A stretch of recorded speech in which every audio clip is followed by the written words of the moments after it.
नमस्कार। महाराष्ट्र में सियासी हलचल तेज हो चुकी है और महाराष्ट्र में क्या कुछ आंकड़ा बनता नजर आ रहा है। क्या बीजेपी के साथ आ जाएंगे राज ठाकरे या फिर क्या कुछ होने वाला है? आखिर सी वोटर का सर्वे क्या कहता है? महाराष्ट्र की 288 सीटों पर नया ओपिनियन पोल क्या कह रहा है? आखिर जो नवनिर्माण सेना राज ठाकरे यहाँ पर चुनावी मैदान में, इसके अलावा अगर बात की जाए तो जिस प्रकार से यहाँ पर शिवसेना और राज ठाकरे आमने सामने दिखाई दे रहे हैं, आखिर कितना यहाँ पर कुछ अंतर देखने को मिलने वाला है? क्या राज ठाकरे कुछ नया करने वाले हैं महाराष्ट्र को लेकर? क्योंकि हाल ही में जल्द से जल्द यहाँ पर निकाय चुनाव महाराष्ट्र यानी मुंबई में होने वाले हैं, सबसे बड़ा चुनाव माना जा रहा है और इसी को ध्यान में रखकर अब सब पार्टियां पूरी रणनीति के तहत महाराष्ट्र में जो है यहाँ पर सियासी हलचल तेज है। और ऐसे में अगर बात की जाए शिवसेना और बीजेपी अब अलग अलग हो चुके हैं, तो क्या बीजेपी जो कहीं ना कहीं शिवसेना का एक बड़ा हाथ था, उस हाथ को यहाँ पर थामने के लिए राज ठाकरे और यहाँ पर बात की जाए तो जिस प्रकार से यहाँ पर राणा यहाँ पर चुनावी मैदान में है और कहीं ना कहीं हिंदुत्व के दो नए चेहरे यहाँ पर उभर कर आए हैं जो कि यहाँ पर हनुमान चालीसा को लेकर यहाँ पर सुर्खियों में है। तो राज ठाकरे का क्या प्लान हो सकता है? क्या वो बीजेपी में यहाँ पर ज्वाइनिंग लेने वाले हैं या फिर कहीं ना कहीं अपने दम पर यहाँ पर महाराष्ट्र में सरकार बना सकते हैं? जो हाल ही में सी वोटर ने सर्वे जारी किया उसमें अगर बात की जाए तो सवाल था कि बीजेपी और राज ठाकरे हाथ मिलाते हैं तो बीजेपी को फायदा या नुकसान होगा। फायदा कहने वाले 50% लोग आते हैं जबकि नुकसान कहने वाले 36%, जबकि पता नहीं ऐसे 14% लोग आ जाते हैं। इसके अलावा हिंदुत्व के घर में राणा और यहाँ पर जिसका से राज ठाकरे यहाँ पर चुनावी मैदान में है, तो इसका फायदा और नुकसान किसे हो सकता है? क्योंकि मुंबई में लाउड स्पीकर को लेकर जिसका से यहाँ पर राज ठाकरे यहाँ पर काफी दिनों से यहाँ पर जो है लाउड स्पीकर को लेकर यहाँ पर हलचल पैदा कर रहे हैं। तो महाराष्ट्र नवनिर्माण सेना क्या महाराष्ट्र में अपनी सरकार बना पाएंगे या फिर बीजेपी के साथ आएंगे? इसके अलावा लाउड स्पीकर विवाद से महाराष्ट्र में राज ठाकरे हिंदुत्व का चेहरा बन पाएंगे या नहीं, ये सवाल है। और सी वोटर ने इस पर जो राय रखी है लोगों ने, इस पर अगर बात की जाए तो हाँ 37% लोग मानते हैं, नहीं कहने वाले 33%, पता नहीं ऐसे 30% लोग आ जाते हैं। क्या राज ठाकरे कानून के अपने हाथ में ले रहे हैं? इस पर सी वोटर का जो सर्वे उसने कह रहा है कि हाँ 44% लोग मान रहे हैं कि राज ठाकरे कानून को अपने हाथ में ले रहे हैं, नहीं कहने वाले 30%, पता नहीं ऐसे 26% लोग आ जाते हैं। इसके अलावा अगर बात की जाए तो महाराष्ट्र में जिस प्रकार से बीजेपी और शिवसेना का जो है लोकसभा हो या फिर विधानसभा चुनाव हो, इन दोनों ही चुनावों में इनको यहाँ पर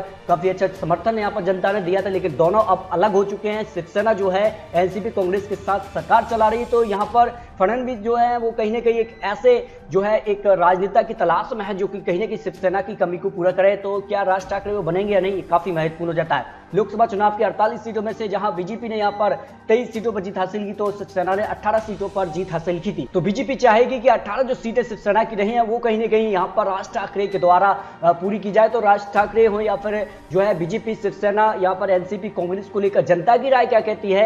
आखिर 288 सीटों का ओपिनियन पोल क्या कह रहा है? वासिम की 3 सीटों में से बीजेपी को 1 सीट, शिवसेना के खाते में 0 सीट, एनएमएस को 1 सीट और एनसीपी के पक्ष में 1 सीट जा सकती है। महाराष्ट्र का जो ओपिनियन पोल ताजा लेटेस्ट ओपिनियन पोल रहा है, गढ़चिरौली की 3 सीटों में से बीजेपी को 1 सीट, एनसीपी को 1 सीट, एमएनएस को 1 सीट, शिवसेना 0 आने की बात की जाए 0 सीट, भंडारा की 3 सीटों में से 1 सीट यहाँ पर जो है बीजेपी को और 1 सीट यहाँ पर एनसीपी और 1 सीट एमएनएस के खाते में जाती नजर आ रही है। इसके अलावा वारदा की 4 सीटों में से यहाँ पर बीजेपी को 2 सीटें, एनसीपी के पक्ष में 1 सीट यहाँ पर एमएनएस को और शिवसेना के पक्ष में 0 सीट जा सकती है। जबकि यहाँ पर बात की जाए सिंधुदुर्ग की 3 सीटों में से बीजेपी को 2 सीटें और यहाँ पर एनसीपी के पक्ष में 0 सीट, एमएनएस को 1 सीट जाती नजर आ रही है। शिवसेना की बात की जाए 0 सीट जा सकती है। इसके अलावा अगर बात की जाए हिंगोली की 3 सीटों में से बीजेपी को 2 सीटें, एनसीपी के पक्ष में 0 सीट, एमएनएस को 1 सीट, शिवसेना के पक्ष में भी 0 सीट जा सकती है। धुले की 5 सीटों की बात की जाए तो 5 सीटों में से बीजेपी को 3 सीटें जबकि एनसीपी को 1 सीट और एमएनएस को 1 सीट जाती नजर आ रही। शिवसेना का यहाँ पर खाता खुलता नजर नहीं आ रहा। जबकि यहाँ पर बात की जाए उस्मानाबाद की 4 सीटों में से बीजेपी को 1 सीट, 3 सीटों पर एमएनएस को जीत मिल सकती है। एनसीपी शिवसेना के पक्ष में 0 सीट जा सकती है। अकोला की 5 सीटों में से बीजेपी को 3 सीटें, एनसीपी के पक्ष में 1 सीट, एमएनएस को यहाँ पर 1 सीट, शिवसेना को 0 सीट जाती नजर आ रही है। लातूर की 6 सीटों में से बात की जाए बीजेपी को यहाँ पर 4 सीटें जा सकती हैं, एनसीपी के पक्ष में 1 सीट, एमएनएस को 1 सीट, शिवसेना के पक्ष में 0 सीट जा सकती है। जलाना की अगर बात किया 5 सीटों में से बीजेपी को 2 सीटें, एलजीपी के पक्ष में 0 सीटें, एमएनएस को 1 सीट, शिवसेना के पक्ष में यहाँ पर 2 सीटों पर जीत मिलने का अनुमान हो सकता है। रत्नागिरी की 5 सीटों में से बीजेपी को 4 सीटें जबकि 1 सीट यहाँ पर एमएनएस के पक्ष में जाती नजर आ रही है। यहाँ पर बात की जाए बीट की 6 सीटों में से बीजेपी को 3 सीटें, एनसीपी के पक्ष में 1 सीट, एमएनएस को 1 सीट और 1 सीट यहाँ पर शिवसेना। पालघर की 6 सीटों में से बीजेपी को 1 सीट, एनसीपी के पक्ष में 3 सीटें, एमएनएस को 2 सीटों पर जीत मिल सकती है। शिवसेना आने के बाद की जाती 0 सीट जा सकती है। जबकि चंद्रपुर की 6 सीटों में से बीजेपी को 4 सीटें, यहाँ पर एनसीपी के पक्ष में 1 सीट, एमएनएस को 1 सीट और शिवसेना आने की बात की जाए 0 सीट जा सकती है।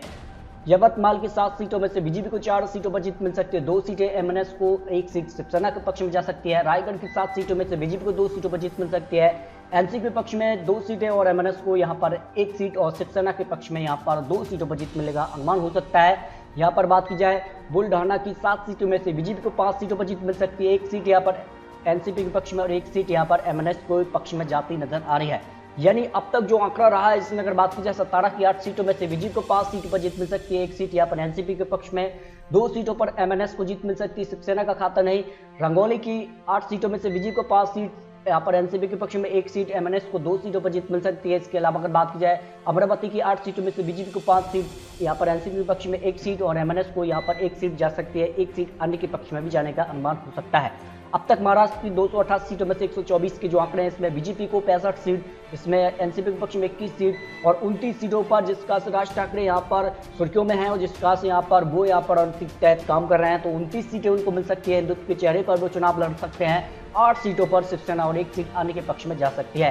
कोल्हापुर की 10 सीटों में से बीजेपी को 5 सीटों पर जीत मिल सकती है, 3 सीटों पर एनसीपी के पक्ष में, 2 सीट एमएनएस के पक्ष में जा सकती है। नांदेड़ की 9 सीटों में से बीजेपी को 5 सीटों पर जीत मिल सकती है, एनसीपी के पक्ष में 1 सीट और एमएनएस को यहाँ पर 1 सीट, शिवसेना के पक्ष में 2 सीटों पर जीत मिलने का अनुमान हो सकता है। औरंगाबाद की 9 सीटों में से बीजेपी को 5 सीटों पर जीत मिल सकती है, एनसीपी पक्ष में 2 सीटें, एमएनएस को 2 सीटें, शिवसेना और अन्य का खाता खुलता नजर नहीं आ रहा है। जबकि यहाँ पर बात की जाए सोलापुर की 11 सीटों में से यहाँ पर बीजेपी को 6 सीटों पर जीत मिल सकती है, एनसीपी पक्ष में 2 सीटें जा सकती हैं, एमएनएस को 2 सीटें, शिवसेना के पक्ष में 1 सीट जाती नजर आ रही है।